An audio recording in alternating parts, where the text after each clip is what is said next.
L'heure est arrivée pour David Cameron et George Osborne de rendre compte de leur bilan. Un travail de mise en valeur où la France sert souvent d'épouvantail et de faire-valoir.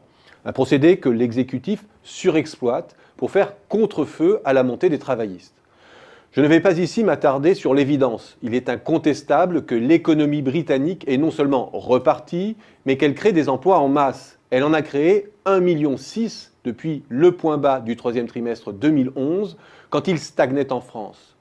Sur ces deux plans, l'écart avec la France est manifeste. Et si le taux de chômage devait être le marqueur ultime de succès d'une politique, là encore, l'évolution des écarts parle d'eux-mêmes. L'inflexion de la courbe est de l'autre côté de la Manche. Ce succès a pourtant son revers, mais contrairement à un discours répandu à tort, la baisse du chômage britannique n'est pas le fait d'un pur artifice, d'un usage abusif des contrats 0 heure, corvéables à merci, qui recouvrirait de toute petite durée et sortirait artificiellement les individus de la statistique du chômage. Une sorte d'équivalent aux mini-jobs allemands. Non, la composante de l'emploi qui a véritablement explosé, c'est celle des auto-entrepreneurs, qui, fin 2014, comptait pour 2/3 des créations d'emplois depuis 2008. Une forme d'emploi qui a notamment explosé dans les secteurs des services aux entreprises, de la santé, de l'éducation, de l'information et de la communication. Des secteurs à plutôt haute intensité intellectuelle donc.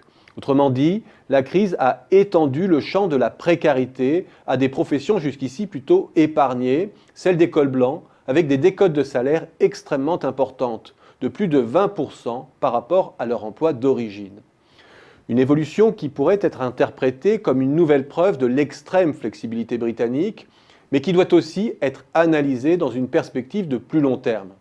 Car cette désocialisation au travail, ce modèle de freelance généralisé, associé à une baisse de revenus, à des horaires souvent atypiques, soit très faibles, soit très élevés, comporte de gros risques de dégradation du capital humain.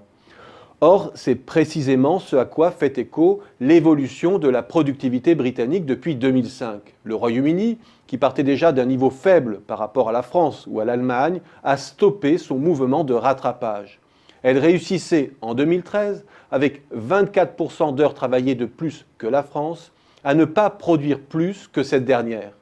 Et il suffit de prendre la mesure des déséquilibres commerciaux britanniques ou plus globalement des transactions courantes en comparaison de la France pour comprendre que le Royaume-Uni est confronté à un véritable problème de compétitivité et de faiblesse de ses moteurs de croissance à long terme.